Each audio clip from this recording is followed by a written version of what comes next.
Donc je me présente, Thomas Brébion, donc je suis chargé d'affaires et ingénieur chez Cruard Charpente. Donc, euh, donc Cruard Charpente, en fait, on a développé un nouveau procédé qui sont les planchers bois-béton hybridal. Donc un peu comme ce qui est dit en amont, dans notre manière de faire, avec le bon matériau au bon endroit, on essaie de l'appliquer au maximum dans nos conceptions et nos constructions. Et c'est un peu de cet esprit-là qu'est né complètement, même d'ailleurs, qu'est né le produit hybridal, où on a mélangé du bois et du béton. Je vous explique le procédé. Donc en fait, ça c'est en tant que charpentier, en fait, on était embêté avec les produits, les planchers mix bois-béton. C'était quelque chose auquel on croyait.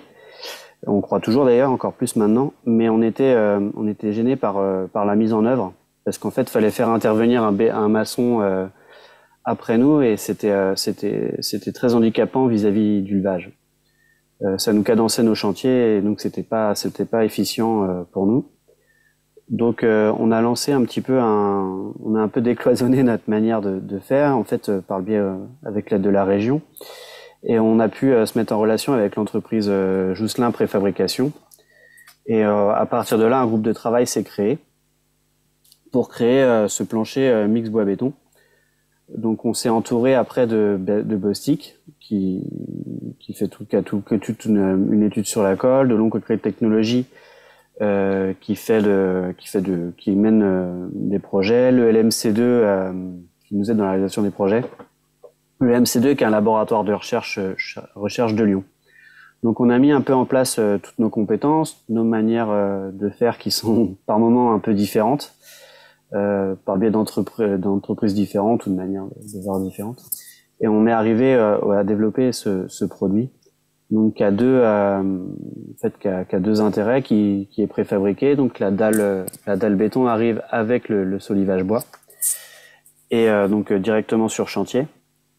Et l'autre intérêt, en fait, c'est la liaison collée. La liaison collée, en fait, elle nous permet d'avoir un liaison collée entre le bois et le béton. Et en fait, ce qui nous permet d'avoir une adhérence maximum et pas de glissement d'assemblage, d'avoir un produit extrêmement raide. Donc tout ça, on l'a validé par le CSTB, donc ça nous permet de l'appliquer un peu même partout en France avec le biais de notre ATEX. Donc voilà, donc c'est vraiment le fruit de tous ces recherches-là qui ont amené à ce produit hybridal.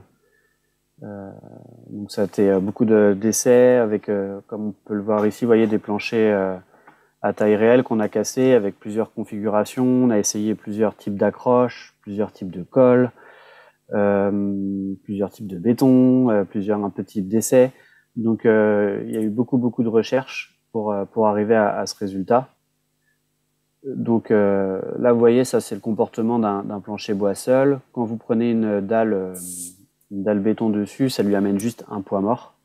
Et donc le but, nous, c'était vraiment de travailler les deux ensemble pour faire une poutre en T qui est structurelle. Comme des planchers bois-béton qui existent déjà sur le marché, mais avec des connecteurs métalliques. Et nous, la différence, c'est que étant collé avec un glissement très important, pour les connaisseurs, ça nous évite toutes ces micro-déformations d'assemblage et nous réduit les flèches.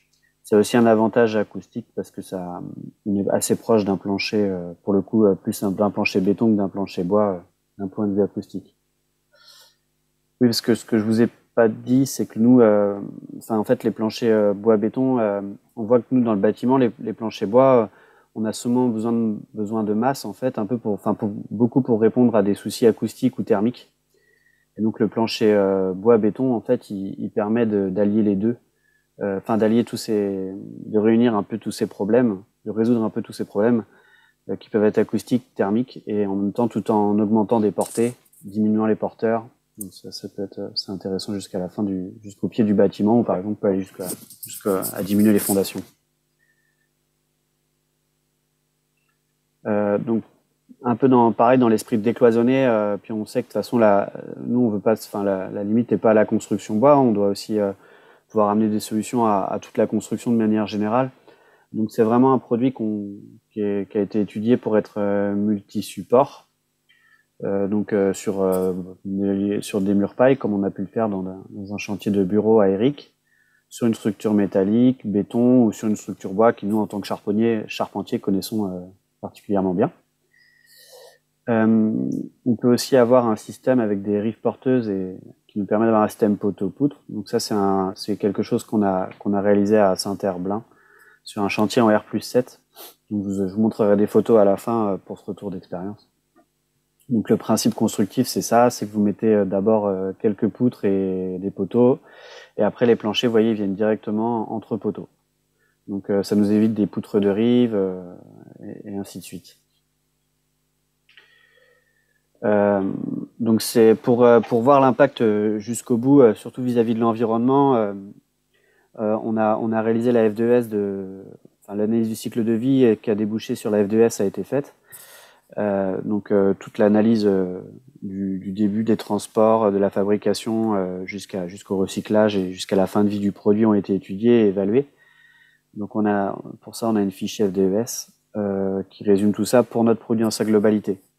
Et après on peut, en fonction du volume de bois, on adapte la FDES parce qu'on peut avoir un peu plus de bois au mètre carré ou un peu moins d'ailleurs. Et donc on adapte la FDES en fonction de cette donnée-là. L'intégration du confort d'été vis-à-vis de la dalle, c'est un gros avantage pour la RE 2020. Un volume de bois quantifié pour chaque chantier.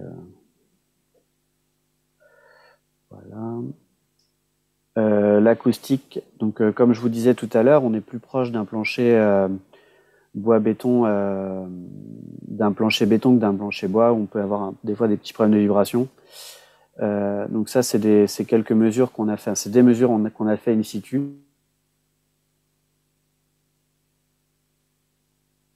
Sur une dalle béton.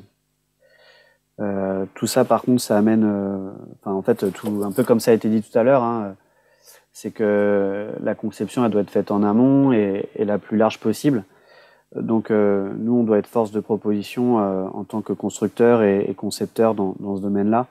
Donc, il faut mettre les bons patins acoustiques aux bons endroits. Il faut pouvoir amener les bonnes solutions pour le confort de l'usager, ce qui est la principale, la meilleure chose à atteindre, quoi. Notre objectif premier. Donc la facilité de pose, donc ça c'était l'objectif initial en fait du produit. C'était vraiment d'avoir un produit préfabriqué. Donc ce qui nous évite les étaiements, pas mal de temps sur site et de moyens de pose. Donc pas de coffrage, c'est entièrement en filière sèche pour le coup. Pas d'étaiement, donc pas de temps de séchage, donc pas d'attente, ce qui permet une intervention rapide des autres lots. Alors l'exemple de Saint-Herblain, donc là vous voyez, ça c'est des photos de fabrication dans nos ateliers en Mayenne. Donc on étale d'abord tous les caissons et vraiment tout est coulé en atelier. Là c'est la dalle béton au moment de son coulage. Ça c'est une photo des montages, du montage extérieur. Donc on fait aussi des poutres en fait bois béton qui sont mixtes. Et après on vient poser les caissons entre et là on voit le système de poteaux que je vous expliquais tout à l'heure qui sont prêts à recevoir les planchers. À recevoir les planchers. Donc là on le voit la structure et là on voit un étage avec les premières ossatures. Là on était en façade de ossature bois extérieure, les poteaux poutres et les planchers qui portent de poteau à poteau. Donc ça c'est un avancement un peu plus avancé. C'est un peu redondant ce que je viens de dire. Ça c'est quelques photos intérieures. Donc là c'est au moment du levage. Là c'est ce qu'on peut voir vu d'en dessous. Et là pour le coup vu d'au-dessus avec les joints de dalle. Donc en fait avec la planéité, on a des planéités qui sont contrôlées en atelier qui nous permettent de recevoir des sols souples. Ça a été validé ça aussi par le CSTB, le groupe spécialisé, le GS12. Donc ça c'est des valeurs qu'on a mesurées in situ, vous voyez, par rapport aux objectifs. Donc entre logement mitoyen on était à 58 dB pour 53 et vis-à-vis des charges dynamiques, on est à 63 dB au lieu de 58. Les bruits non, excusez-moi, le bruit aérien on était entre mouvements superposés on est à 63 au lieu de 58 et en bruit d'impact 47 au lieu de 50. Donc on est largement au-delà de nos espérances On avait des suspentes acoustiques sur le projet. On pense qu'on aurait pu s'en affranchir au vu des résultats. Donc voilà, j'ai peut-être parlé un peu vite, de peur de manquer de temps, mais voilà, si besoin, je suis complètement disponible pour répondre à vos questions. Et n'hésitez pas à me contacter pour ça ou pour d'autres projets. Merci.